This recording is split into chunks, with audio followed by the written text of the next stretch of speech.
Ողջույն բարեկամներ, այսօր նորությունները շատ են, իրոք շատ են, պատմական են, ինչի եմ ժպտում, որովհետև ես չեմ վախենում դժվարություններից, իմ ամենամեծ թշնամին և ամենամտահոգիչ հանգամանքը, որ կարող է լինի իմ կյանքում, դա անորոշությունն է, այո, անորոշությունն է, երբ որ ամեն ինչ հաստատականում է, երբ որ նույնիսկ հասկանում ես, որ ամեն ինչ շատ վատ է, ինձ համար շատ ավելի թեթև է և ավելի հեշտ է դա հաղթահարել, քան երբ որ անորոշություն է։ Եվ այսպես, գնալով ամեն ինչ զորալվում է, ամեն ինչ ընկնում է իր տեղը և հնարավորություն է բացվում այս վիճակը շտկելու։ Հնարավորությունն ինչու՞մն է, որ հույս եմ կրկնում, մշուշը անցնում է, ամեն ինչ պարզանում է, ինչքան էլ որ դժվար լինի, վստահ եղեք, հարցերին լուծում կա։ Եվ այսպես, պատմական օր մտանք, այսօր իրոք կարելի է գրել որպես պատմական օր, այ իրական պատմական օր ասա, ինչ օգոստոսի 8, ինչ բան, դրանք նախաստորագրված ձնծաղիկներն էին, որոնք պետք է բերեին այսօրվա։ Այսօր մի ինչից խոսանք, ամեն ինչ սենց թելերով գալիս մտնում է նույն տեղը, և դրա համար է իմ մոտ ժպիտ առաջացնում, չնայած տեղը առանձնապես ուրախանալու բան չկա, բայց գնանք հերթով։ Ստորագրվեց Խաղաղության խորհրդի կանոնադրությունը։ Նախաձեռնության միացան նաև Հայաստանն ու Ադրբեջանը։ Եվ այսպես Հայաստանը միացավ Թրամփի նախաձեռնությանը Խաղաղության խորհուրդ ստեղծելու։ Ինչ է Խաղաղության խորհուրդը։ Իհարկե կանոնադրությունը ոչ մեկս չի տեսել, դեռ չկա կանոնադրությունը, բայց այն ինչ որ ասում է Թրամփը սրա մասին, կարելի է պատկերացնել գոնե մեծ կտորներով, ինչին է սա նվիրված և ինչ նպատակ է հետապնդում, և ամենակարևորը ստեղ, որ Հայաստանի շահերից որպես փոքր պետություն դա հաստատ չի բխում, դա այն է, որ այն ինչ որ կոչվում է Թրամփը Խաղաղության խորհուրդ, դա հակազդում է և ինքը դրանով հույս ունի փոխարինել ՄԱԿ-ի անվտանգության խորհուրդը։ Եվ հասկանում եք ինչ է նշանակում ՄԱԿ-ի անվտանգության խորհուրդ, օրինակ Թրամփի համար, ինչով է ինքը վտանգ։ Եվ ինչով է ինքը կարևոր Հայաստանի համար, որովհետև եթե Հայաստանի համար մի հարց պետք է լուծվի, դա կարող է լուծվի օրենքի շրջանակներում, ՄԱԿ-ի անվտանգության խորհրդում և ՄԱԿ-ի դատարաններում, այսինքն այն միջազգային կազմակերպությունների այն կոնսենսուսի եկած օրգանում, որը իրավասու է միջազգային հարցեր որոշել։ Եվ այսպես, Թրամփը քանդում է ամենակարևոր կառույցը աշխարհում, և այդ քանդելու պրոցեսին միացել են Ադրբեջանը և Հայաստանը։ Եվ ոչ միայն իրանք, և ոսպես միացողների ցանկին եմ նայում հրավիրվածների, որոնք դրական են արտահայտվում դրա մասին, և հակառակը, ովքեր են բացասական արտահայտվում դրա մասին, հասկանում են, որ այն որ ասում են Հայաստանը գնում է ուրախ Եվրոպա, մեկ էլ գայշնիկը կանգնացրեց, այ լրիվ այս անեկդոտն է գալիս։ Հայաստանը իհարկե երբեք էլ չէր գնում Եվրոպա, Արևմուտքը երբեք չի գնում, որովհետև Թրամփը դա արևմուտքը չի, Թրամփը դա Թրամփն է, Թրամփը դա նոր աշխարհակազմն է, որտեղ չկան օրենքներ, որտեղ, ինչպես ինքն է ասում, կա միայն մեկ օրենք, դա իր բարոյականության սահմաններն են։ Ասել է, թե օրենք գոյություն չունի։ Եվ այս խորհրդին միանում է Հայաստանը։ Տեսնենք դա ինչ է տալու Հայաստանին և ինչ վտանգներ կա իրոք դրա տակ։ Եվ գնանք հերթով առանց շտապելու։ Ուղղակի ձեզ ասեմ, ովքեր են այդ խմբում և իրանց ինչ է ներկայացնում կառուցվածքային իմաստով, ոչ միայն կառուցվածքային, այլ հոգեբանական, արժեքային, սրանք այս երկրներն են։ Այն որում Չինաստանը դեռ չի միացել, բայց որակով սև է։ Չինաստանը սպասում է, Չինաստանը այնքան միամիտ չի, որ միանգամից զգրկաբաց նետվի լեգիտիմացնի Թրամփի ինչ-որ նախաձեռնություն, բացարձակապես։ Բայց ինքը իր կոնցեպցիա սա է, և սրան է միանում Հայաստանը։ Գիտեք ինչի։ Փաշինյան Նիկոլին դա է պետք, ոչ թե Հայաստանին, Փաշինյան Նիկոլին դա է պետք։ Այսինքն մի միջավայր, որտեղ ամենաբարձր ծառից բոլոր ղեկավարները հկած ունենան բոլոր հնարավոր օրենքների վրա։ Եվ հենց դա է պատճառը, որ եվրոպական երկրները չեն միանում։ Այսինքն սա կարևոր նախաձեռնությունը, օգտակար արժեքային չի, կարելի է նաև գնահատել նրանից, թե ինչ կարծիքի են եվրոպացիք սրա մասին։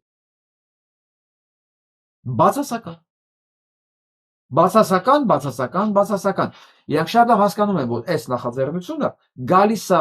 ուղղակի քանդելու այն կոնսենսուսը, ինչ որ աշխարհը եկել է համաձայնության եւ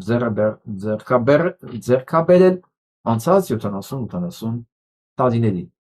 Եվ այս նախաձեռնությունը ուղղակի սպառնալիք է, որտեղ հենց այս նախաձեռնության շրջանակներում է հնարավորություն տալիս Ամերիկայի Միացյալ Նահանգներին օրինակ գրավել Գրենլանդիան, գողանալ Վենեսուելայի նախագահային։ Այսինքն հաջորդը ինչ կարող է լինի, որտեղ կարող է լինի, բոլորը հասկանում են, որ դա արդեն կախված է ուղիղ Թրամփի ցանկությունից, որովհետև ըստ իրա, ինչպես ինքն է ասում, օրենք չկա, կամ իր բարոյական չափանիշները։ Եվ այս հովանոցի տակ վազեց մտնելու Հայաստան։ Հիմա երևի Հայաստանում անպայման կլինեն, չէ՞, կասեն, Պետք է Ամերիկան է, դա ապահով տեղ է, բա իհարկե Հայաստանի համար շատ կարևոր տեղ է դա, բայց դա Ամերիկան չի եւ ոչ մի կարևորություն դեռ չկա։ Եթե մի քիչ իհարկե մենք բարոյականության չասեմ, հա, ազնիվ ենք խոսում, այնտեղ օրենք չկա, բարոյականություն չկա եւ ամենակարևորը հեռանկար չկա, որովհետեւ այս ամեն ինչը կախված է մեկ մարդու գոյությունից եւ նա ցանկությունից, որի լինել չլինելը ընդհանրապես ամիսների հարց է։ Բա ինչա լինելու դրանից հետո։ Միջև դրա մասին ավելի մանրամասն խոսել, ես ուզում հիշեցնել, որ Դավոսում սա, որ ներկայանում է որպես Հայաստանի նախագահ, ես ուզում եմ նաև շնորհակալություն հայտնել Ադրբեջանի ղեկավարությանը, պարոն Ալիևին։ Ես ուզում եմ նաև շնորհակալություն հայտնել Ադրբեջանի ղեկավարությանը, պարոն Ալիևին։ Ես ուզում եմ նաև շնորհակալություն հայտնել Ադրբեջանի ղեկավարությանը, պարոն Ալիևին։ Ես ուզում եմ Եվ այսպես շարունակ, ասեմ մենակ շնորհակալությունը չի, բա ներկայացնել, որ Իլհամ Ալիևի քաղաքական կամքի հիմնական նպատակը եղել է միայն խաղաղությունը, ոչ թե իշխանության մնալը։ Սա ասում է Հայաստանի ոչ բալով նախագահան, որ արդարացում է ռազմական հանցագործին եւ ասում է սա իր նպատակը միշտ խաղաղությունն է եղել, ոչ թե իշխանության մնալը։ Այ հենց խաղաղության ուղղված գործունեությունների ձգտման արդյունքում սպանվեցին հազարավոր հայ երիտասարդներ։ Այո, հենց այդ խաղաղության ձգտման շրջանակներում են այսօր ռազմագերիներ պատանդի կարգավիճակով Ադրբեջանում։ Հենց այս խաղաղության հիմնական կոնցեպցիայի մեջ է առ այսօր ադրբեջանական դպրոցներում քարոզվում հայասպանությունը, ոչ թե միայն հայատյացությունը, այլ հայասպանությունը։ Ինչ պետք է անի իսկական ադրբեջանցին, եթե տեսնում է հայ, այո, պարտավոր է նրան սպանի, եթե նույնիսկ նա երեխա է, որտեղ եթե հիմա չսպանեց, կմեծանա ինքը քեզ կսպանի։ Սա ադրբեջանական քարոզությունն է։ Եվ ըստ Հայաստանի դիակ նախագահի, Ադրբեջանի հիմնական նպատակը Ալիևի խաղաղությունն է, իշխանության մնալը չի։ Ով է Վահագն Խաչատրյանը, ում անունից է սա խոսում։ Նույն կենտրոն։ Ով է իր քաղաքական հայրը, իր ու Նիկոլի քաղաքական հայրը, Լևոն Տեր-Պետրոսյան։ Դուք լսել եք Լևոն Տեր-Պետրոսյանի կամ նրա աջակիցներից որևէ մեկի կողմից հայոյանք սրա հասեին։ Հայոյանք ուղիղ իմաստով չեմ ասում։ Ոնց են քննադատում Փաշինյան Նիկոլին։ Լսել եք սա մասին մի բան խոսում։ Ոչ, մեկը հերիք է, էլի։ Ցույց տալու համար, որ մենք ընդդիմադիր ենք իրան։ Լսել եք այս խայտարակի մասին ընդհանրապես ինչու մի բան ասեմ։ Ոչ։ Եվ այս դիալոգը ամբողջովին տեղավորվում է այն կոնցեպցիայի մեջ, որը կոչվում է Թրամփի խաղաղության կոմիտե։ Նյութոն, չգիտեմ ինչ բան։ Լրիվ, որովհետև այդ ֆորմատի մեջ Հայաստան գոյություն չունի եւ խաղացող սուբյեկտը Ալիևը։ Հայաստանը նրան սպասարկող օրգանիզմը այդ ամեն ինչում։ Եվ ինչպես սպասարկող օրգանիզմինը հատուկ, այս սպասարկող օրգանիզմները այսօրվանից են կծնում արդեն Հայաստանի նախագահան կծնում Ադրբեջանի նախագահի։ Հասկանում եք ինչա։ Որտեղ ինքը արդեն սպասարկող օրգանիզմը որպես դիրքավորված Ալիևին։ Դե հիմա ինքն է ասեք, որքանով է մեզ համար կարևոր, լավ եւ ընդունելի Թրամփի նոր նախաձեռնությունը եւ ինչու՞մ է Հայաստանի դերը։ Եվ հենց այս աշխարհակարգի նոր աշխարհակարգի բանաձևի մեջ է տեղավորվում նաեւ այս ոչ մեկի, որը հանդիսանում է Հայաստանի արտաքին հետախուզության պետ, սա հայտարարությունը, ըստ որի Հայաստանի արտաքին հետախուզության ծառայությունը հոգևոր մշակութային կառույցները երկրի համար սպառնալիք է համարում։ Հայաստանի արտաքին հետախուզությունը Հայաստանի հոգևոր մշակութային կառույցները երկրի համար սպառնալիք համարում։ Լրիվ տեղավորվում է այս նոր աշխարհակարգի մեջ, որտեղ Հայաստան գոյություն չունի։ Գիտեք ինչի է սպառնալիք, որովհետև այս հոգևոր մշակութային կառույցներն են, որ Հայաստանին սուբյեկտայնացնում են, հասկանում եք։ Հայաստանը արդեն չի դիտարկվում որպես սուբյեկտ, եւ ամենամեծ սպառնալիքը հենց այդ հոգևոր մշակութային կառույցներն են։ Հիշեցնեմ Էրդողանի խոսքը, այս վերջերս որ ասել է, որ միակ կառույցը, որ դեռևս հայերին ինքնիշխանության իմիտացիա է ներշնչում, զգացում, դա եկեղեցին է։ Լրիվ ընկնում է նոր աշխարհակարգի, Թրամփի աշխարհակարգի այս կոնցեպցիայի մեջ։ Ես որ ասեմ Թրամփը այն բանն է, ոնց ասեմ, այն տիկնիկն է, որտեղ երևում է։ Թրամփ չկա դեռ, Թրամփով է, Թրամփ գոյություն չունի։ Սա Իսրայելի գծած նոր աշխարհակարգն է։ Այո, որտեղ հիմնական թշնամի դիրքավորված է Իրանն ու Եվրոպան, որը չեն մտնում այս ամեն ինչի մեջ։ Փոխանակ ինքը աշխարհում վերցներ իշխանություն, հասկացավ, որ չի կարողանում, այլ հակառակը ՄԱԿ-ի դատապարտում է իրեն ու Նետանյահուն եւ իր ռազմական մինիստրին, պաշտպանության նախարարին, որոշեցին քանդել ՄԱԿ-ը, ստեղծել իրանցը եւ այդ կոնցեպցիայի մեջ որոշել ժողովուրդների ճակատագիրը։ Դե այդ ճակատագրի մեջ էլ ասում եմ, փաստորեն մեր ազգի գոյատևման ամենակարևոր ճյուղերը կարող ենք այսօր վստահ պնդել, որ դա հենց մեր հոգևոր մշակութային կառույցներն են, որոնք սպառնալիք են այդ նոր աշխարհի համար, որի մասին խոսում է Հայաստանի արտաքին հետախուզության պետը։ Ծեմենման իրան հարցնեն, տիկին ոչնչություն, ձեզով ասեց այդ մասին։ Ով ասեց այդ մասին։ Մի 6-ի պաշտոնյաները, որ ես վերջերս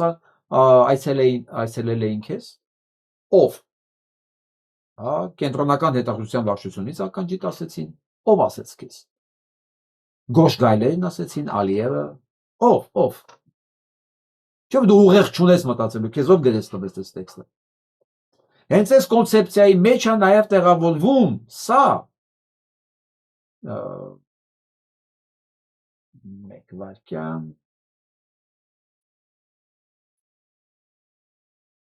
լավ, երևի տեսանյութ ուղղակի ջնջվել է ինձ մոտից։ Խոսքը նրա մասին է, որ երեքեր չէ, Փաշինյան Նիկոլ հայտարարեց, որ Հայաստանի էներգետիկ համակարգը միանում է ադրբեջանականին։ Դե հա։ Այո, հիմա ամեն ինչ ընկնում է իր տեղը։ Հայաստանը ոնց կարող է էներգետիկ անվտանգություն ինքնուրույն էներգետիկա ունենա, երբ որ Հայաստանը արդեն որպես սուբյեկտ գոյություն չունի։ Ըստ նոր աշխարհակարգի, ըստ Թրամփի աշխարհակարգի, որտեղ Փաշինյան Նիկոլը սենց սիրուն տեղավորվել է ու մտածում ես բան այ էս միջավայրում Լուկաշենկո, Պուտին, Թրամփ ես կարող եմ ջարդել փշրել ժողովրդին վերընտրվել, ճակերտավոր եմ ասում, եւ հաստատ այս նոր աշխատակարգում ինձ ոչ մեկ չի ասի ոնց խոսքի ազատություն, բան, էս դու ինչ ես անում, որտեվ հասկանում ենք, չէ՞, Թրամփ եւ խոսքի ազատություն, ասենք Լուկաշենկո կամ Նետանյահու եւ խոսքի ազատություն, դրանք իր հետ ընդհանուր ոչ մի բան չունեցող բան են, կամ Ալիևը եւ խոսքի ազատություն։ Այսինքն Փաշինյան Նիկոլը այս ողորմելին չնչին արարածես, այս ոչինչությունը այնտեղ է իրան ապահով զգում։ Այնտեղ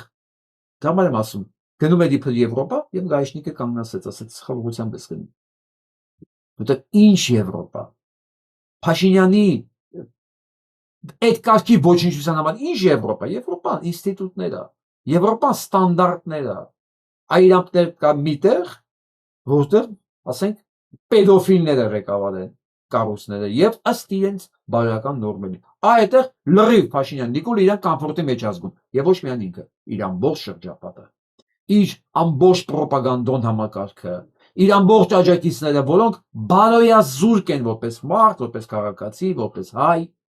որովհետեւ ասել եմ, չէ, հայն ու բարոյականությունը հոմանիշ են, դրանք չեն կարող տարբեր բևեռներում լինել, բացառվում է, դրանք միտեղ կարող են լինել։ Եթե հայը կա բարոյականություն, եթե չկա բարոյականություն, դա արդեն հայ չի, վերջ։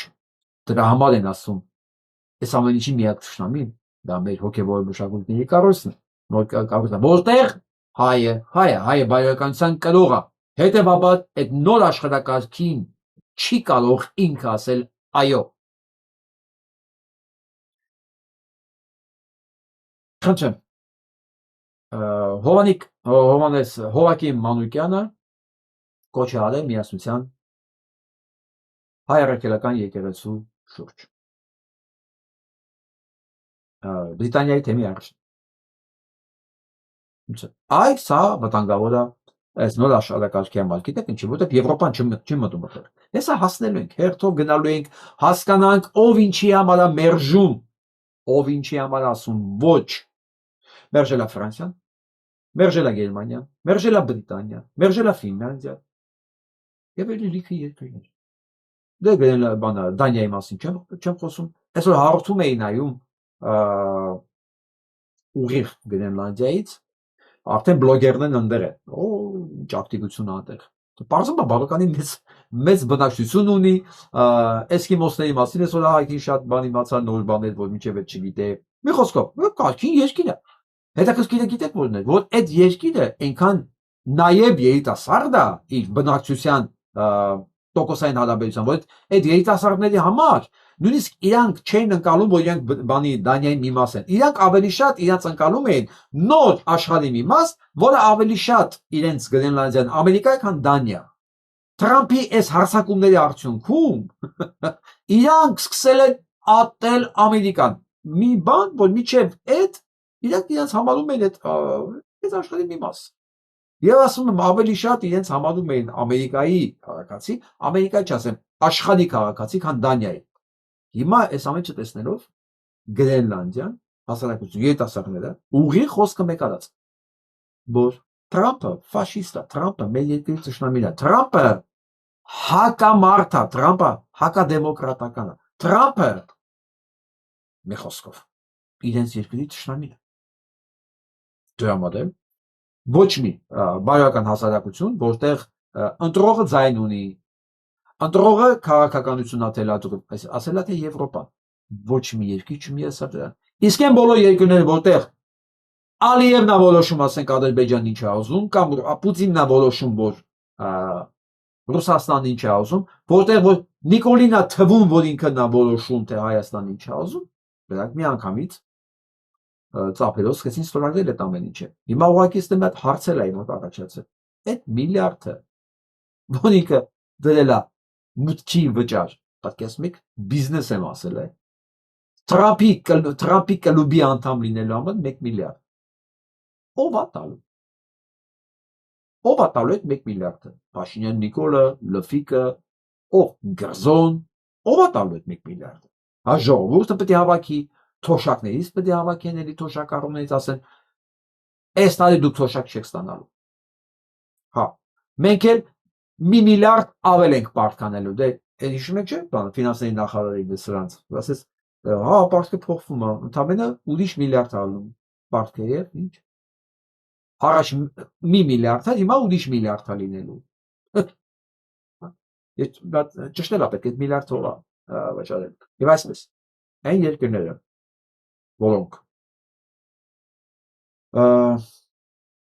կառավարվում են դեմոկրատական սկզբունքներով, այդ երկրի ղեկավարները ուղղակի մերժեցին։ Այն երկրները, որտեղ ընտրություն չկա, ստորագրել են Թրամփի հետ ընկերություն ունենալը։ Իսկ Թրամփին դա է պետք։ Թրամփին դա է պետք, ինչ օրինականություն, ինչ բան, ինչից եք խոսում։ Ո՞ք ինքը մոռացել է մի բան։ Եվ այդ ստորագրողներն են մոռացել մի շատ կարևոր բան։ 26 թիվն է։ 26։ Եվ Թրամփը կարող է միջև վերջ չձգի 26 թիվը։ Ասեմ ավելի, եթե նույնիսկ ձգի 28 թվին չի կարողանալու դու։ Ու դրանով իսկ ավարտվում է այն ինչ որ կոչվում է Թրամփի նախագիծ։ Այդ չեմ ասում, որ միջև այդ չի հասնի։ Չի հասնել, ուղղակի զարմանում սանց կարճատեսության վրա։ Ես Փաշինյան Նիկոլին կարող եմ հասկանալ։ Նա պատրաստ է ամեն մի փրփուրից կարճել մենակ մնա իշխանության։ Կամենացած երկրները։ Ասենք որ Փաշինյան Նիկոլի կարգին չեն, կարգավիճակում չեն, ավելի ստաբիլ է իրաց մոտ։ Դրանց ինչին է պետք։ Չեն տենում դա ով է։ Չեն տենում դա ինչքան է մնացել։ Լավ, ինչ վրա։ Շնորհակալություն Հովակի Մանուկյանին եւ բոլորին, ովքեր աջակցում են Մայր Աթոռին։ 3 տարի լրացավ։ 3 տարի է անցել, պատասխաններ չկան, 15 զինվոր է զոհվել Ազատի զորանոցում, իսկ գործը մինչև հիմա դոփում է տեղում։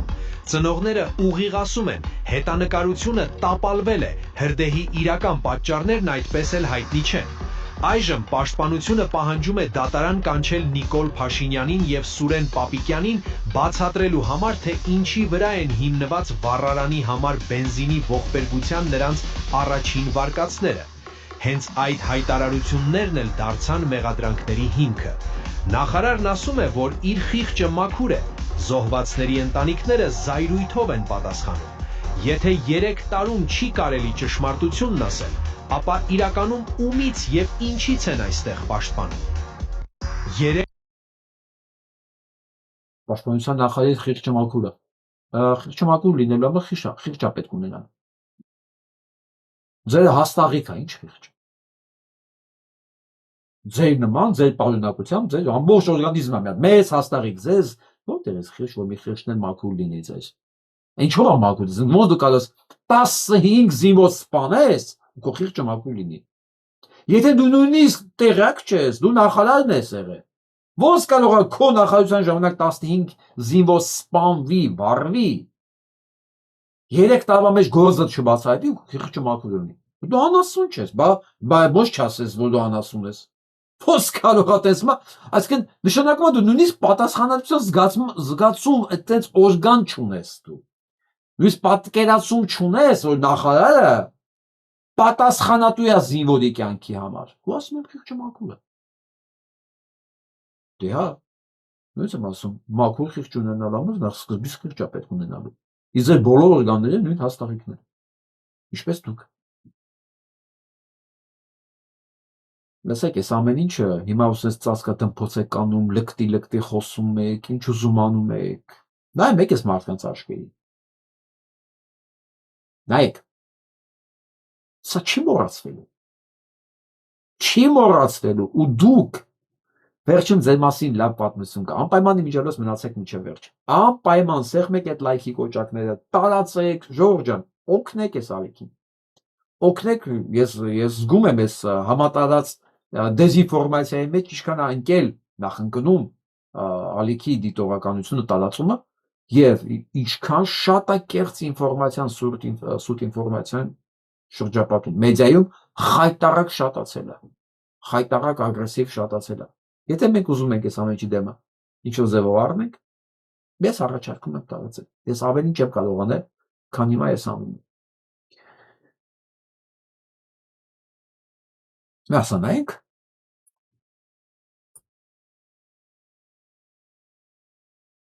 կարևոր փաստ տրիփի մասին, որը մեզնից խնամքով թաքցնում են։ Ուրեմն ինչ է պարզվում։ Պարզվում է ԱՄՆ-ն բարձրաստիճան պետական մակարդակով բանակցում է ադրբեջանական պետական գործակալությունների հետ, որպիսի վերջիններս ներդրումներ ունենան ԱՄՆ այն մասնավոր ընկերություններում, որոնք տարբեր գործունեություն, շինարարություն կամ այլ տեսակ գործունեություն են իրականացնելու ՀՀ Սյունիքի մարզում թրիփի շրջանակներում։ Որտեղից ենք մենք սա իմանում։ Սա մենք իմանում ենք պաշտոնական հաղորդագրություններից, որը տարածվել է այն բանից հետո, երբ ԱՄՆ բարձրաստիճան պաշտոնյան, ԱՄՆ առևտրի եւ զարգացման գործակալության տարածաշրջանային տնօրենը այցելել է Բաքու եւ դրանից հետո այդ այցերի հանագումարում տարածվել են հաղորդագրությունները, որտեղ նշվում է, որ այդ պատվիրակությունը եւ անձամբ ղեկավարը այցելել է Բաքու, որպիսի բանակցի պետական գործակալությունների հետ, որպիսի վերջիններս ներդրում ունենան ամերիկյան մասնավոր ընկերություններում, որոնք հետո պիտի թրիփի շրջանակներում Հայաստանում գործունեություն ծավալեն։ Ինչ է սա նշանակում պարզ լեզվով։ Սա նշանակում է, որ այն ընկերությունները, որոնք Հայաստանում, Սյունիքում իրականացնելու են շինարարություն, այլ տեսակի գործունեություն, ամենևին կարող են ամերիկյան չլինել, այլ նրանց կապիտալի մեծ մասը, վերջը որոշումների կայացումը կարող է իրականանալ Ադրբեջանում ու Բաքվում, քանի որ ներդրումների մասին են բանակցվում։ Այստեղ կարևոր է նաև Ինչը հենց առաջին օրվանից ասել եմ։ Ինչը եւ ասել եմ առաջին օրվանից, նույնիսկ եթե դրանք ամերիկյան են, ասում ամերիկյան ցանկացած կամպանիա կարելի է գնել։ Ուղղակի, որտեղ ինքը stock market-ում կա։ Չի վաճառում, լավ գինեն տալի վաճառում, ինչ խնդիրն ինչ։ Կարևորը որ դա Հայաստանինը չի։ Թե հիմա իրանք ի սկզբանե են վաճառելու, թե ընթացքում են վաճառելու, դա արդեն տեխնիկական հարց է։ Ընդհանրապես տեխնիկական հարց։ Իսկ ես հավատում եմ, որ Թրամփը փող դնող չի։ Թրամփը թույլ է տալի, փողն էլ հələ վերցնելու է, որ թույլ տա։ Այսինքն Ադրբեջանը ոչ միայն ներդրումներ անելու, այլ Ադրբեջանը նաև վճարելու է Թրամփին այդ ներդրումներն անելու թույլտվությունները ստանալու համար։ Այս ամեն ինչը, այս էներգետիկ համակարգի հանձնումը, նոր աշխարհակարգի ստեղծումը, սրանց միացումը, ազգային հոգևոր արժեքները թիվ 1 թշնամին ու վտանգ դառնալը, այս ամեն ինչը գալիս է կանգնում է այսպես իդեալական իր կետում։ Արդեն պարզ է։ Ես դրա համար եմ սկզբից ասում։ Թվում է վատ է, բայց այս վատի մեջ մի հատ լավ բան կա։ Շատ ամեն ինչ որոշակի է։ Ամեն ինչ որոշակի է մաքսիմում այսօրվա վիճակով։ Եթե դեռ երեք ինչ որ անհասկանալի բաներ կար, հետևում էինք ընթացքին, այսօր սա ամեն ինչ պարզ է։ Ամեն ինչ պարզ է։ Ես չգիտեմ վաղը էլ ինչ դետալներ կպարզեն, նոր իհարկե կլինեն մանրամասներ, բայց մեծ պատկերն արդեն պարզ է։ Հիմա ուղղակի հարց Քրիստինե Վարդանյանի։ Ինչ եք անում դուք խորհրդարանում։ Հարց։ Այս ամբողջ ընթացքում դուք գիտեք սրա մասին, ավելի վատ եթե այսօր եք իմացել դրա մասին։ Ինչքան ժամանակ ասա մասին խոսում է, դուք շարունակում եք թողել նրան լեգիտիմ վարչապետի Աթոռին, որ նա գնա Դավոս, դանդե ինչու բաներ խոստանա, Ալիևին խոստանա։ Մի խոսքով դուք այս կառավարության, ես ասած կարելի է կառավարություն ասել, այս խուլիգանների կարևորագույն հենարանն եք, որտեղ Հայաստանը դա պարլամենտական երկիր է։ Փաշինյան Նիկոլը դա ժեկի պետը չի։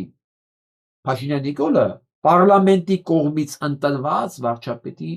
տեխնացուն է։ Չկա պարլամենտ, չկա Փաշինյան Նիկոլ։ Հիմա հարգելի Քրիստինե Վարդանյան, չեմ ասում հարգելի, դե կին ես ամեն դեպքում, ես քեզ ուրիշ բան չեմ կարող ասել։ Չեք ամաչում։ Լավ, չեք ամաչում դուք ձեր արածից։ Թե ձեզ թվում է այս մասին, որ խոսացիք, որ ժողովուրդն ասի, արդար աղջիկա Քրիստինեն, կամ Աննան արդար աղջիկա, կամ այն թթվիկը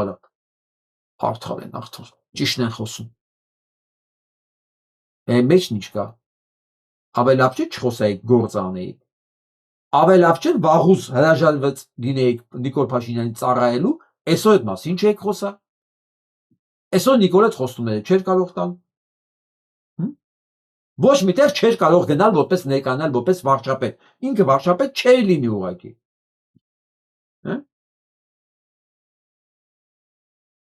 Թե 3 միլիոն պատկերավճարը եւ ընթացիկ գումարները շատ ավելի կարեւոր է։ Ասեմ իմանաք, տիկնակ եւ պարոնակ, առանց անձնականի դուք իմ թշնամիներն եք, իմ պետության ոչ թե իմ անձնական։ Չնայած ուսս վերցնենք նույն բանն է գալիս, էլի։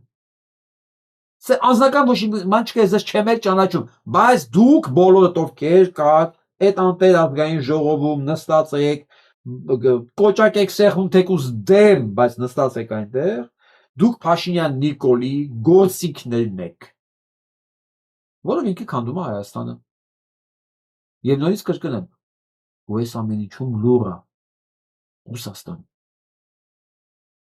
Ինչ է ստացել դիմացը։ Ընթացքում կերավ ավելի հստակ։ Իսկ թե որ սա Ուկրաինան էլ ինչ է ստացել, որտեղ ես չեմ կարծում մենակ Ուկրաինայում այս դիրքերն անապնդելու դիմաց ինքը նաև Հայաստանի էներգետիկ համակարգը տալ, որ իրանն է։ Հա? Էլ ինչ է ստացել։ Ընթացքում կերավ։ Այս է դետալա, որ կպարզվի ընթացքում, բայց որ հաստատ ստացել է եւ սենց հանձնում է, ոչ մի ձայն չկա, ոչ մի առանձնություն չկա։ Դե բնականաբար սրանք էլ պետքա իրենց գործը անեն միջև վերջ։ Եթե հանկարծ Ռուսաստանը ասել no, սրանք գիտես ինչ էին, գիտեք հիմա ինչ էին արել։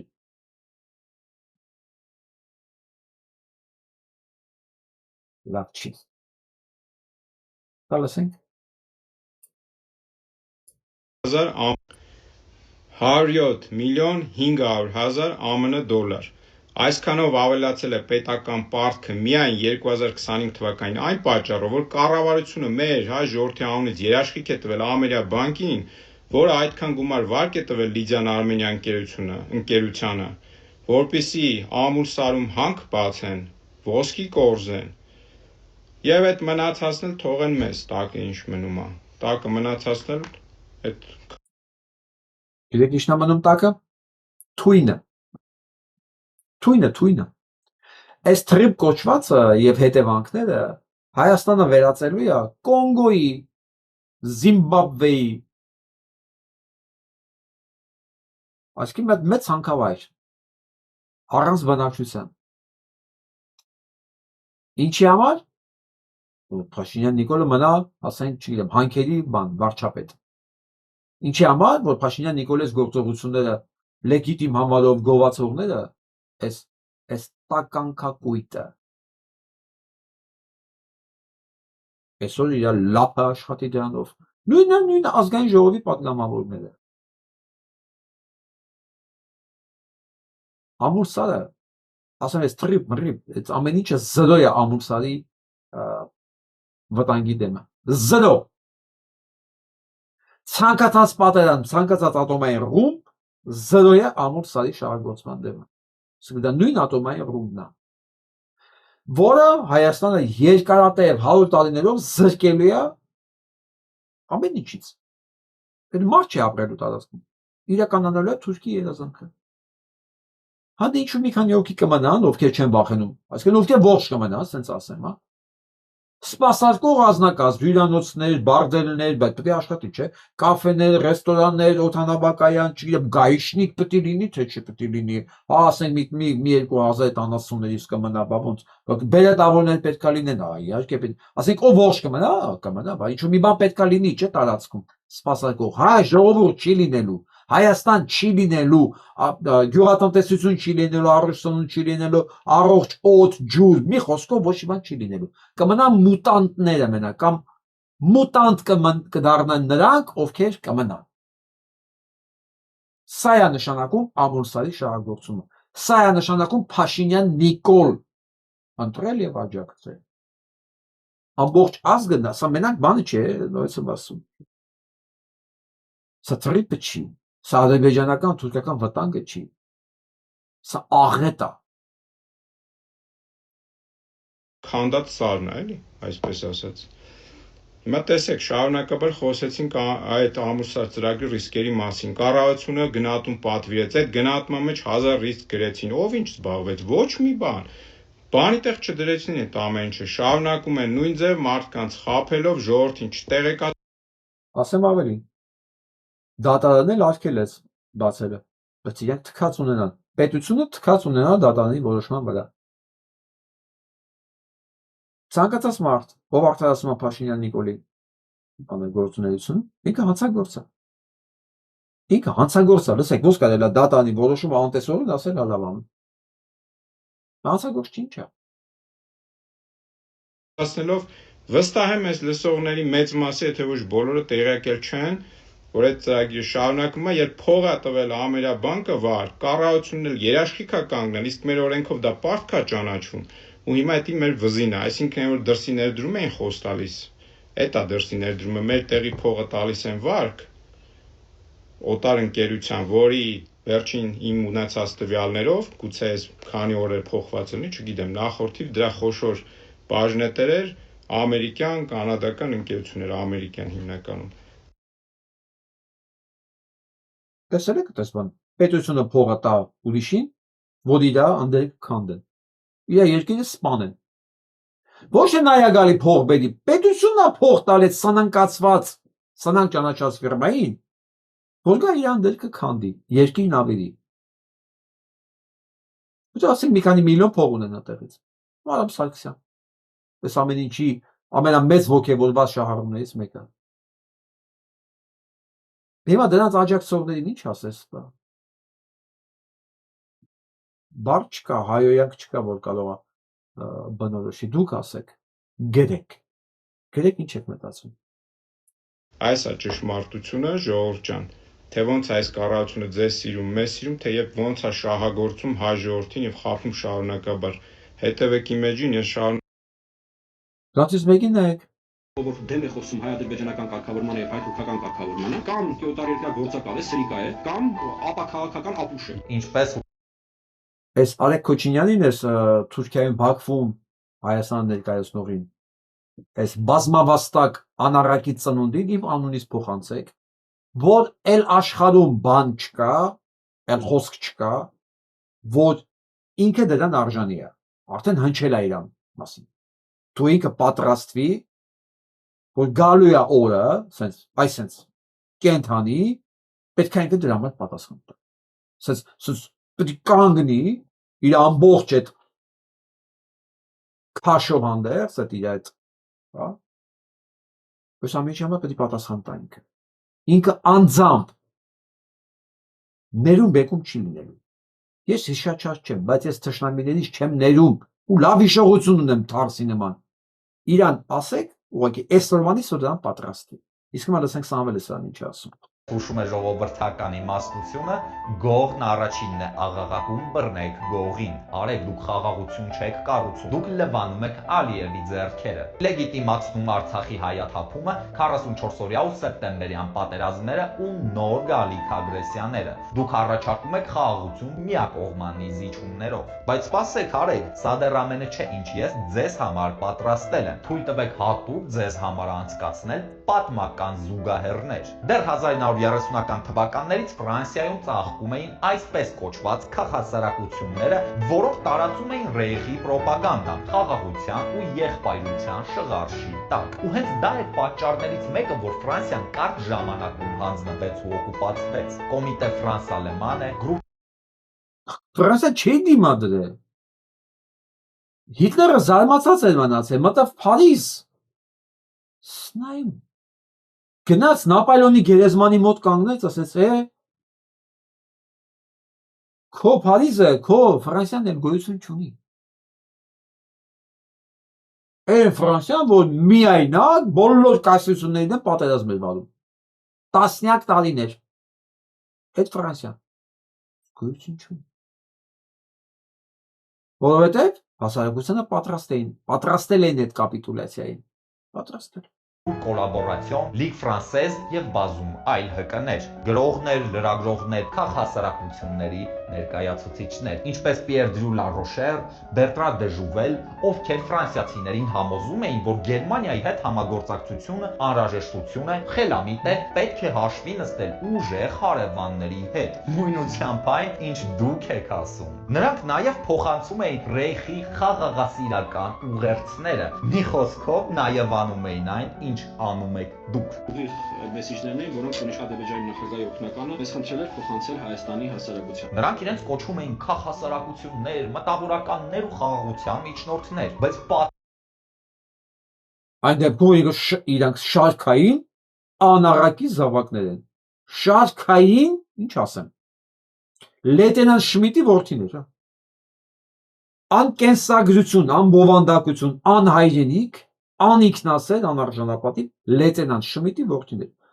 Շուրա Բալագանով, Շուրան էլ կարգին տղա է համատության մեջ։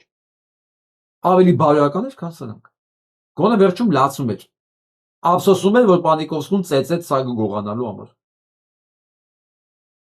Կշռաքարի պատմությունների շեսում Շուրա Բալագանովը սրանցից լավ տղա էր։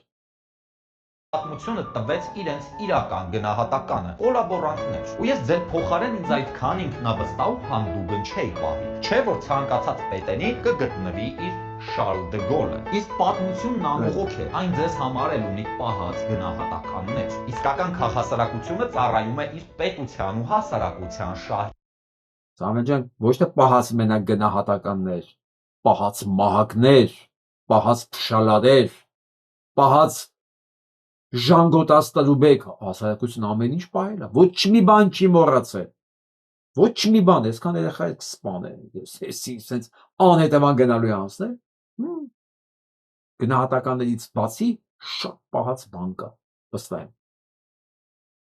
Okay, so Որ դեմ է խոսում հայ-ադրբեջանական կարգավորմանը եւ հայ-թուրքական կարգավորմանը, կամ կյոտարերկրյա Իրական քաղաքասարակությունը ծառայում է իր պետության ու հասարակության շահին, այլ ոչ թե վերարտադրում է հակառակորդի ուղերձները։ Դուք քաղաքասարակություն կարող եք լինել ուղիղ այնքանով, որքանով եւ ձեր Բաքվի էկոակտիվիստ ընկերները։ Ու միևնույն ժամանակ, երբ դուք ստանձնում եք Բաքվի խոսափողի դեր, Ալիևը շարունակում է առաջ մղել այսպես կոչված արևմտյան Ադրբեջան նախագիծը։ Շարունակում է պահել հայ գերիներին Բաքվում, տարածքային պահանջներ ձևակերպում Հայաստանի նկատմամբ ու խոսում ադրբեջանցիների վերադարձի իրավունքի մասին։ Իսկ դուք էլ արդարացնում եք նրա նկարտումները։ Ես չեմ ասել հորս արև, ես ասել եմ հոս արև մակարդակի մուտիկներով։ Ինքը Սևանը չի անվանել Գյոյչա։ Ինքը ասել է, որ կա մի հատ քարտեզ։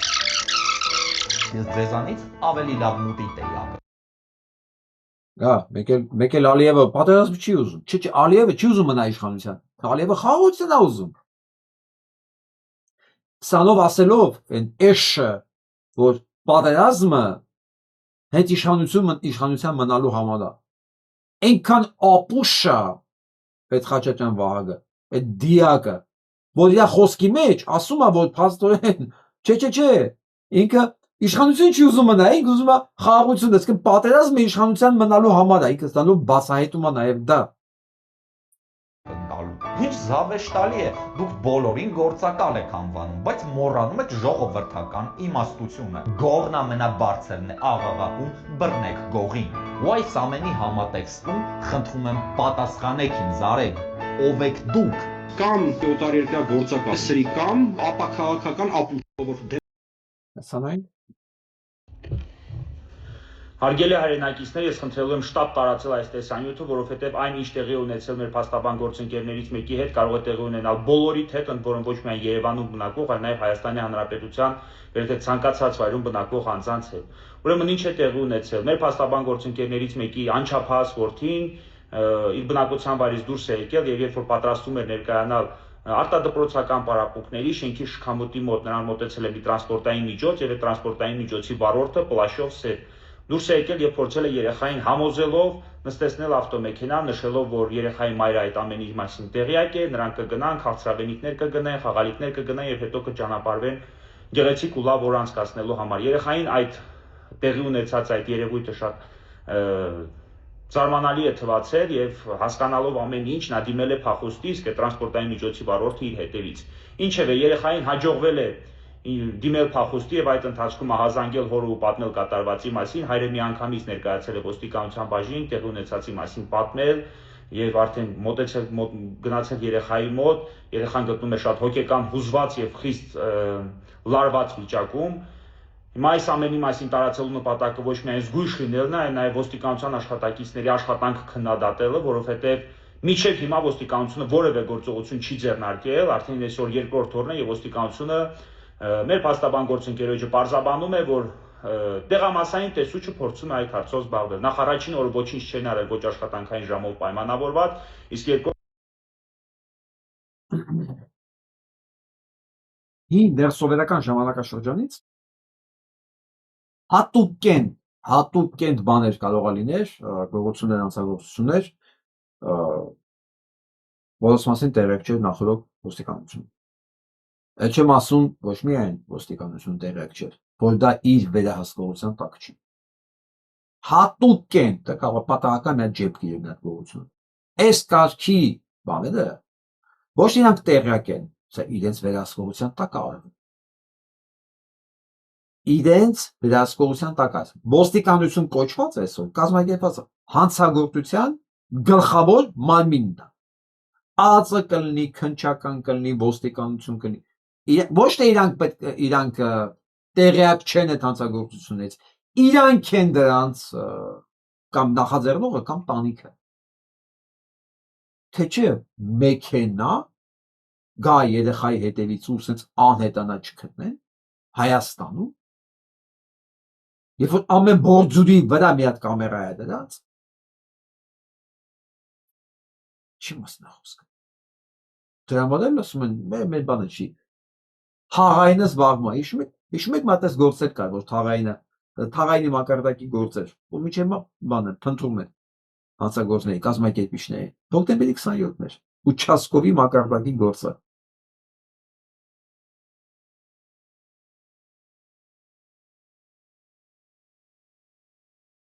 Սա մեր հայ երեխեքն են։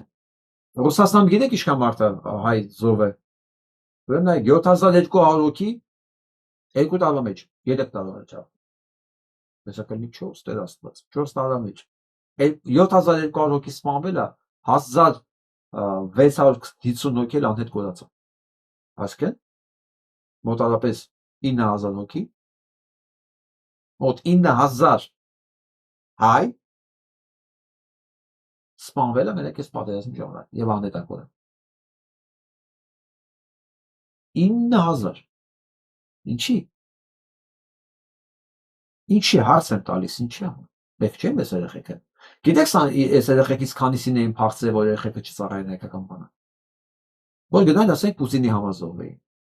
Հայաստանի համար զոհվել է Հայաստանի համար կռվել է ծառայել է ամոթա Պուտինի համար ադիա բա Պուտին ասել է գնացեք ուկրաինացիներ սպանեք Ճիշտը դա է։ Ես ինչ եք անում ես ազգի։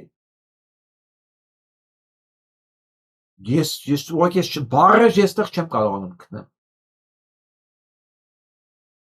Ես տարբերություն չեմ դնում այդ սփյուռքը Մոսկվայում է, Ռուսաստանում, Ամերիկայում, Ֆրանսիայում համար իրեն բոլորը իմ հայերն են։ Բայց ժողովուրդ ես ինչ եք անում։ Ոնց կարող է հայը կռվի ուկրաինացու դեմ Պուտինի համար։ Այս երեխեքը ինչ են արել։ Ինչ են հասցրել իրենց կյանքում տեսնեին։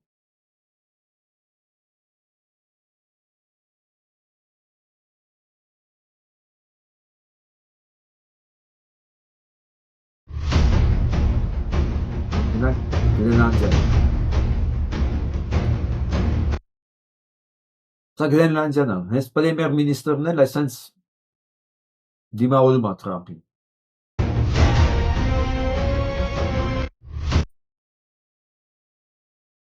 Դա Եվրոպան է։ Հարց աստեղ են չեմ ասում, ինչի է այս խաղաղության բանը միանգամից փլվելու գիտեք։ Ես ասեմ։ Լսեք հələ, ինչի համար է խաղաղ։ Ensuring Gaza is demilitarized, properly governed, and beautifully rebuilt. It's going to be committed to ensuring Gaza is demilitarized, properly governed, and beautifully rebuilt. It's going to be a great plan, and that's where the border peace really started. Փաստորեն էս բորդը, փաստորեն բորդը ինչ է, այս պարագայում ակցիոներական բան է, ընկերություն է ոնց որ իր պատկերացումները, որ ունի տնօրենների խորհուրդ, եւ այս նոր տնօրենների խորհուրդները իր գործը սկսելու է Գազայից Համասին փաստորեն Ռուսաստան եւ Իսրայելը կանգնած թիկունքում, փաստորեն այս բոլորին հավաքում է, որ ուղի Գազայի դեմ մաքրեն տարածքը եւ ասում է նոր բաներ սարքենք այնտեղ։ Շատ սիրուն սարքենք, հյուրանոցներ սարքենք, բաներ։ Այսինքն այս նոր մարմինը ծառայելու է Իսրայելի ցեղասպանական ծրագրերին։ Որ հիմա Իսրայելը ոչ թե իր անունից անի այս ցեղասպանությունը ու Ամերիկայի Միացյալ Նահանգների, այլ բոլոր երկրների, որոնք միացել են այս կազմակերպությանը։ Հիմա նաեւ Հայաստանի փաստացի Հայաստանը միանում է ցեղասպանական ծրագրերին։ Թող մեկը ասի հիմա որ տես չի։ Ես ասում եմ, չէ, սա է որոշելու գործունեությունը։ Սա, այսինքն դեմք ով է։ Ու բոլոր այն երկրները, ովքեր միացել են, փաստացի, ըստ Թրամփի, սա իր հայտարարությունը իմը չի։ Փաստացի միացել են ցեղասպանական ծրագրերին։ Այսօր շնորհավորում եմ մեզ։ Հայաստանը պաշտոնապես միացել է ծրագրին։ Դե հիմա Նիկոլի պրոպագանդոնները ծափ տան։ Ծրագիր եք ուզում ինչ են անել, ասում են, շարունակություն։ And I think we can spread out to other things as we succeed with Gaza. We're going to be very successful in Gaza. Սվեթը մենք հաջողենք դա Գազայում, իսկ մենք անպայման կհաջողենք դա It's going to Գազայում։ be a great thing to watch, and we can do other things. We can do numerous other things. Once this border is completely formed, we can do. Մենք ասում ենք բաներ էլ կարող ենք անել։ Ասում եմ, երբ որ այս բորդը, այս տնօրենների խորհուրդը հավաքվում, մենք ուրիշ բաներ էլ կարող ենք անել, բայց սկսելու ենք ընդերից։ Ամեն ինչ ընկնում է տեղը, ժողով, ասենց հարցը ինչի լավ է թե լավ չի, հարցն է որ ընկնում է իր տեղը։ Հարցն է որ պարզ է, մշուշը սենց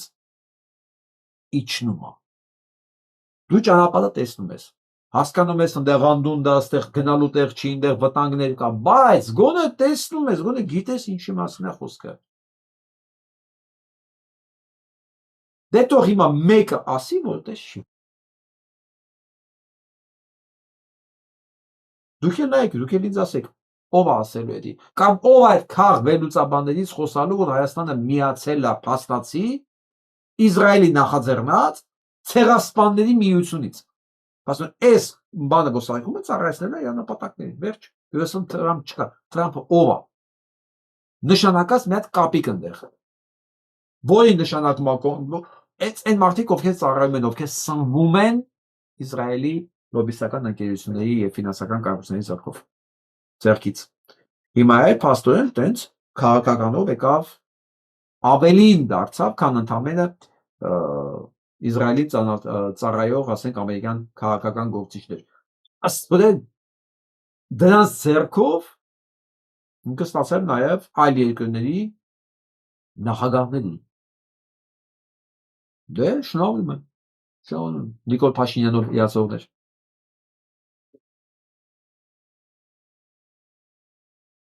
Սալսենք։ Commissioner Callas, we are witnessing the descent of the United States into fascism. A president who rejects election results, incites insurrection, attacks the judiciary and the media, has an armed militia intimidating. Նկարագրում են ով Թրամփը։ Ֆաշիստ հանցագործ,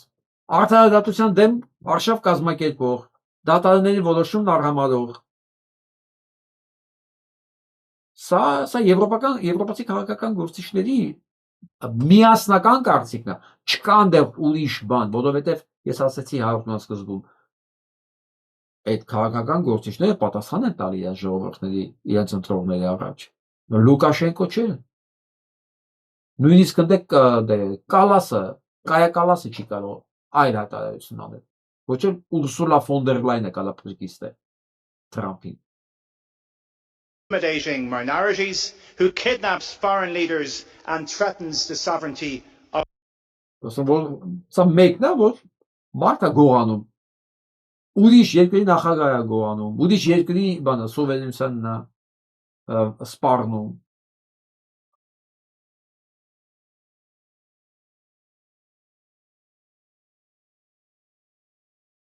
Դեռ տեսեք ինչ է, այս նույն բանն է։ Այլ թերթագիր է, The Times of Israel։ Իսրայելի թերթագիր։ Որ իա նոր կառույցը Թրամփի, այդ բորդը, այդ տնօրենների ժողովը, առաջի գործ անելու է, ասում որ պետք է զինաթափի Համասին։ Եթե Համասին չզինաթափես, պատկերացնում եք, համաշխարհային կառույց են ստեղծում, որ զինաթափեն իրաց ձեռքով Համասին։ Դա կլինի իրենց վերջը։ Իսրայելն է գրում The Times of Israel։ Տրամփ գոյություն չունի, դատայք տարածությունը։ Ինչ խոսում է, տեսեք, տեքստերը գրվում է ուրիշտեղ։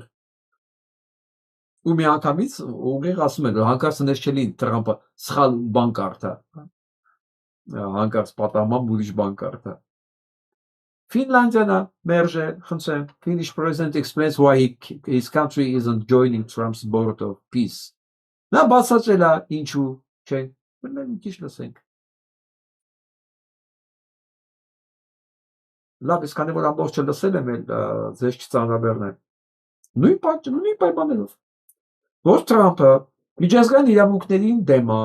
հնարավորինս խախտում է, նրա բացած քաղաքականությունը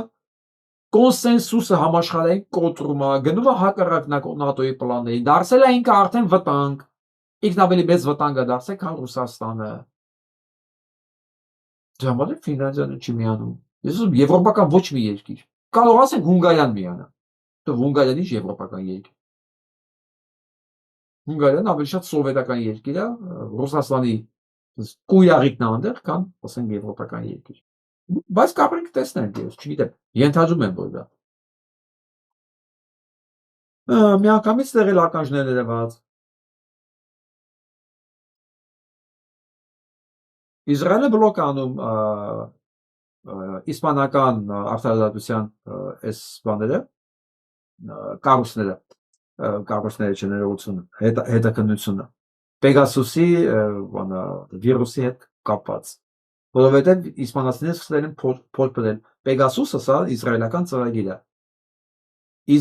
ծրագիր է, որ համարյա ամեն հեռախոսից ինչ ինֆորմացիա ուզես, քաշում տանում է, ինչ ինֆորմացիա ուզես, 10 տարուց ավել է այս ծրագիրը կա, Իսպանիան հետաքննություն է սկսել, սրանք ամենալավոր ձևերով, բոլոր ձևերով բան են անում, բլոկ են անում, որ դա չկարողանա իրականացնի։ Եվրոպան, ասես որ նայում եմ, աշխարհի վրա այնտեղն է մնացել, որ ամենամեծ վտանգն է սրանց համար, որովհետև չի տեղավորվում իրանց պատկերացումների մեջ, էլի։ Ցիվիլ տարածք է, 500 միլիոն բնակչություն ունի, ու ուզեն თუ չուզեն չեն կարող անտեսել այդ տարածքը։ Ուզեն չուզեն, որովհետև հարցը 500 միլիոնը չի, հարցը այն է, որ աշխարհի մնացած երիտասարդները, մնացած ցիվիլ մարդիկ հայացքով դեպի Եվրոպա են եւ իրենց կարծիքները համեմատում են եվրոպացի քաղաքական գործիչների, արվեստի գործիչների կարծիքների հետ։ Ինչ եմ ասում, որովհետև Իսրայելում էլ մարդ կա, ես էլ ցույց տվեցի, չէ՞, ուրեմն Դանիել Բարենբոյմն էլ միացել է հայտնի դաշնակահար, հայտնի աշխարհահռչակ դիրիժոր դաշնակահար հրեա ազգության, բայց ինքն էլ է այս հակաիսրայելական, հակասեմիտական, ասեմ, հակապատերազմն, հակացեղասպանական, զուբին մետան, այսինքն այս բոլոր մեծությունները, որոնք նաև հրեա են, իրանք հրեա են, բայց իրանք եվրոպական արժեքների կրող են։ Հա, ասենք ծագումով կարող է իրանք բանը հրեաների կապ ունեն, բայց իրանք Եվրոպայի ծնունդ են, որովհետև իրանք Եվրոպայով են կայացել, այն մշակույթը, որ իրանք կրում են, դա եվրոպական է, այն ստանդարտներին, որոնք դավանում են, դա եվրոպական է, ասում Եվրոպան սրանց աչքի թշնամին է։ Ու ինքը հաղթելու է ասես, որովհետև սրանք բոլորը 70+ են։ Այդ չեմ ասում 26 թվականին համ սրա ընտրություններն է, համ Տրամփի միջանկյալ ընտրություններն է, ամեն Փաշինյան Նիկոլ։ Իդեպ։ Իսկ քուրդերը լսեք։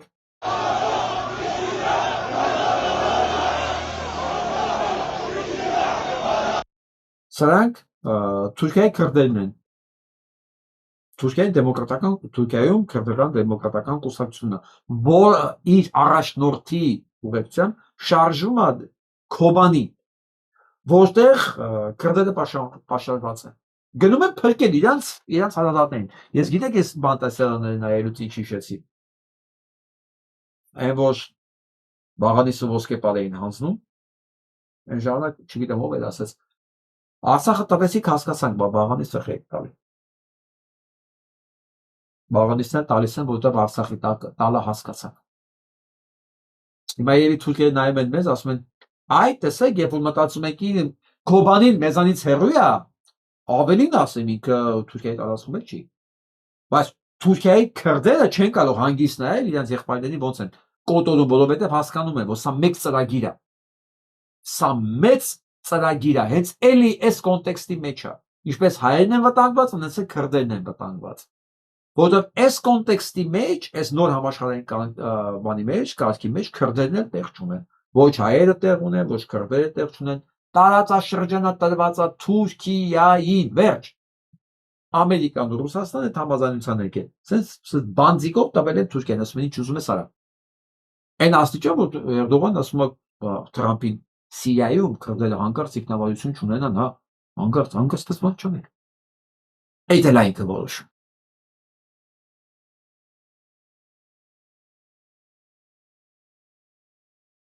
Նա լսենք մեր քաղաքացիներին։ Որ Թուրքին վաճառեն։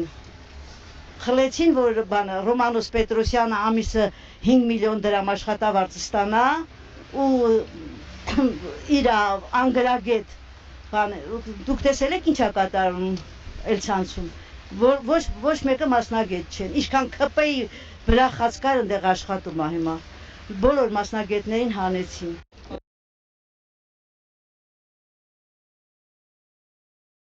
Չգիտեմ ով ասել, բայց հոյակապ ասել, չկա ավելի մակերեսային դատողություն, քան չդատել մարդուն իր հայացքից։ Սա է, right? Սա է։ Բոլորը լավ հասկանում են ինչի համար խլեցին, ինչ են պատրաստվում անել, մարդիկ էլ պարզ այսօր ասում են, հա, խլել ենք, որ միանանք թուրքական, ադրբեջանական այդ նոր համակարգին, այ խոսքը վերջի մեյլն է, բայց դրա մասին առնենք խոսանք դրա։ Հանդեպի ուրա պախտը շիպելով մի ադմ հանդեպի իմ ձզվանքը սարդահելն Մեզի բդի այ ղեկավարն ասի, նիք է, օրորի 20%-ով ամեն ինչ թանկի գա։ Դե 2750 դրամ էր, հəli տարել է 3008 դար։ Սա թանկեցել է, եւ քասի ժողովուրդ ինչ է գտա։ Ես փաշան չանդվում ես ներվերս քայքալի, իմ սարպա սուրբ սարա Շիրազի հետ նոր մենք ոչ թե Շիրազի ամբողջ հայերը ամբողջ աշխարհը ճանաչեն որպես սուրբ հայկական լեր։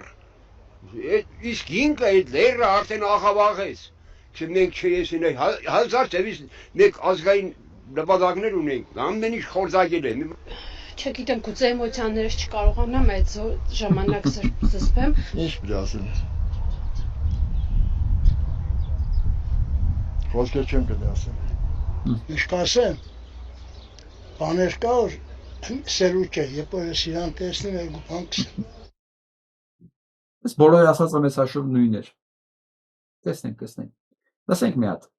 Էդուարդ Մանուելյանին լավ բան ասում ԿՊ-ի մասին։ 1930 թվականին Աղասի Խանջյանի Կոնկուսի կենկոմի առաջին ղեկավար ընտրվելուց մի քանի օր անց վախճանվեց ամենայն հայոց կաթողիկոս Գևորգ Ե. Սուրենյանցը։ Հաջորդ կաթողիկոս պետք է դառնար arczepiskopos Խորեն Մուրադբեկյանը, բայց Խանջյանը ճնշումներ գործադրեց եւ նրան հեռացրեց Սուրբ Աթոռի համար մղվող պայքարից, առաջադրելով պարսկահնդկական թեմի առաջնորդ Մեսրոպ Տեր-Մովսիսյանի թեկտածությունը։ Սակայն Մեսրոպ Տեր-Մովսիսյանի առջև Խանջյանը պայմաններ դրեց, որոնք կաթողիկոսը չընդունեց։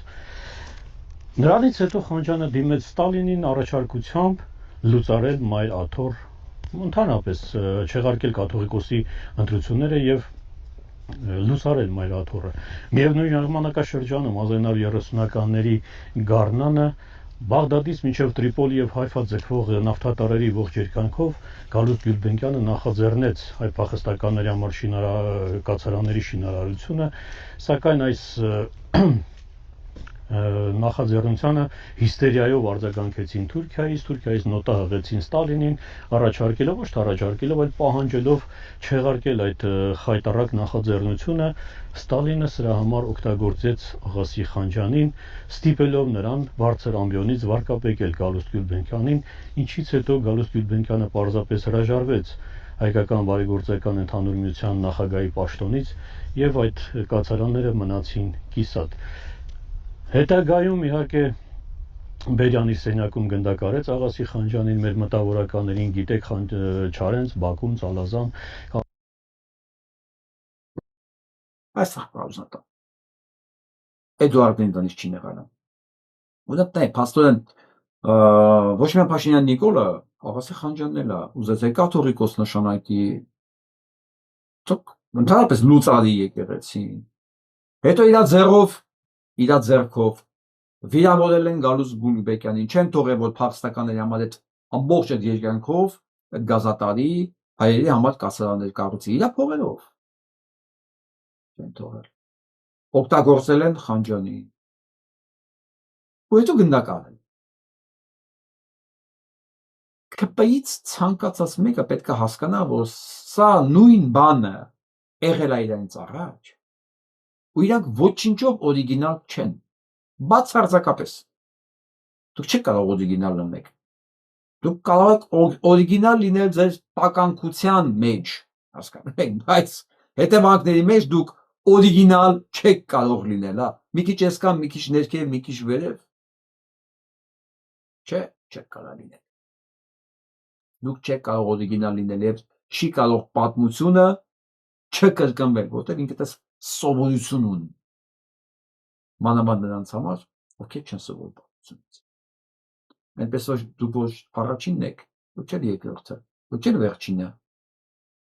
Ձեզանից առաջ է նույն բանը անողներ են եղել եւ ինչպես հասկացաք եկեղեցի մինչեւ հիմա կա, իսկ այդքան օգտագործելուց հետո, հավատալիք ծառայելուց հետո նաեւ Աղասի Խանջյանն գնդակարեցին Բերյանի սենյակում։ Սա պետք է միշտ իմանաք, որ չկա այդպիսի մի ծառայություն, որ դուք մատուցեք թշնամուն եւ ասեք, ես այդ իր համար արել եմ, ուրեմն վերջ, ես ցմա անպատժելի եմ։ Չէ։ Իսկ վերջում, ասա եմ ուզում դες ցույց տամ։ А вы знали, что главная награда итальянского кинофестиваля появилась благодаря крышке от кефира? Ասես գիտեք որ իտալական ամենամեծ պատկերներից մեկը մածունի փաստորեն կափարիչից է դուրս եկել։ Ոնց կասել, ու դա կապված է հենց Փարաջանովի հետ։ Սեն։ Пока Сергей Параджанов находился в тюрьме, Федерико Феллини регулярно отправлял ему посылки с продуктами. Когда у Параджанова отобрали карандаши, он стал выцарапывать профили великих людей ногтями на фольгированных крышках от кефира. Սա Ֆելինին միշտ բան էր, ուտելիք էր ուղարկում։ Բանտ։ Ես այս մասին մի ամբողջ կարծեմ հաղորդում եմ արել։ Բանտում էլ ինչ էր արել, ինչ կոլաժներ արել։ Երբ որ այնտեղ նույնիսկ վրցին մատի ամեն ինչ ձեռքից խլում են, որ հանկարծ ոչ մի բան չանի, ինքը այդ ունեցած ձեռքի տակ ինչ կա դրանցից էր կոլաժներ սարքում։ Փշալար, կոտրած ապակի, կներեք նասկի, մի այդպիսի աննորմալ կոլաժ սարքել ուղարկել է Եվտուշենկոյի կնոջը, որը իր ազատության համար պայքարող ամենաակտիվ մարդկանցից մեկն էր, որը հենց էլի կապի մեջ էր հենց Ֆելինիի հետ, համաշխարհային մեծությունների հետ, Մարչենո Մաստրոյանի հետ, բոլորի հետ ինքս հետ։ Դες մի հատ ասում եմ, երբ որ այդ կինը բացեց, հիմա անունը չեմ շվախում սխալ ասեմ։ Ինքը որ տեսավ ինչ կոլաժ է ուղարկել ու ինչ մատերիալներից, սկսեց լացել։ Վերջացնենք, շարունակենք էսի։ Заливать их смолой и создавать так называемые медали Параджанова. Եթե ով սովետական ժամանակ ապրել է, գիշեր, մածունի կափարիչները բարակ ֆոլգայից էին։ Բարակ, ասում ինչ արել։ Ինչը բանա դեմքա քանդակել, հետո վրան բանը շերտը ավելացել, սմալայի, չգիտեմ այդ եւ էբոքսի է, հա, որ ինքը քարանա։ Ու օրիգինալ բաները սարքել, ուղարկել է բանի Ֆելինիին։ Спустя 10 лет одна такая мятая крышка с профилем Пушкина попала в руки Федерико Феллини. Ու Պուշկինի պրոֆիլով այտենց մի հատ ճմբրտված բան, Ֆելինիի ձեռքն И именно по ее образцу он отлил серебряную медаль, которая стала главной наградой кинофестиваля в Римени. Եվ Ռիմինիում իրանց կինոֆեստիվալի մեդալը հենց այդ օրինակի վրա է սարքած Արցախից։ Եվ այդպես Փարաջանովի այդ սարքածը Բանտում, Սիբիրում, հա, մի հատ ինչ-որ մածունի կրիշկի վրա ինչ-որ փորագրած, հետո այդ էբոքսիով դրեն ավելացած փակած, որ ինքը ամուր մնա, չճմրթվի, չփչանա։ Ոնց է հասել Իտալիա, հետո ոնց է անգել Ֆելինիի ձեռքը, ու դա դարձել է Ռիմինի կինոֆեստիվալի հենց սիմվոլը։ Среди обладателей медалей Марчелло Мастроянни, Софи Лорен и Мило Եվ այս Սոֆի Լորեն Մարչելո Մաստրանը դա այդ մեդալները ստացել формы. Это история о том, как Параджанов продолжал творить даже в самых тяжелых условиях. Он шил из мешковины, создавал коллажи, придумывал необычные подарки друзьям и превращал каждый в доступный материал, произведение искусства. Ես պատմությունը մասին է թե ոնց էր ապրում Փարաջանովը, ոնց էր մտածում, որ ամենածայրահեղ վիճակում է ինքը շարունակում է ստեղծագործել։ Այսինքն ինքը իր վիճակում եղած ռեսուրսներով, նույնիսկ եթե ռեսուրսներ չկար, նա ինքը ստեղծում էր այդ ռեսուրսները։ Հա։ Եվ որ ձեռը ցախավել է վառում էր։ Բանդապետն ասեց, բանը կրակով չես, էլի կրակոտ չես։ Աշխատանքի մեջ ավել անելու մեջ կրակ չկա։ Հա, ինքը վերցե վառել է։ Հետո ասել ես, ինչ ես անում։ Չասեցի կրակ չկա, ես կրակով եմ ապրում։ Սա ուղիղ մեր պատմությունը, ես ինչի ցույց տվեցի, սա ինչեմ հենց սրանով ավարտում մեր պատմությունը։ Որ մենք վստահ լինենք մի բանի վրա։ Ցանկացած իրավիճակում կարելի է ստեղծել, ցանկացած իրավիճակում կարելի է ինչ-որ մի նոր բան գտնել անել։ Կան երկու տեսակի մարդիկ, որոնք հնարավորություն են փնտրում ցանկացած վիճակից, եւ մյուս տեսակը արգելքներ։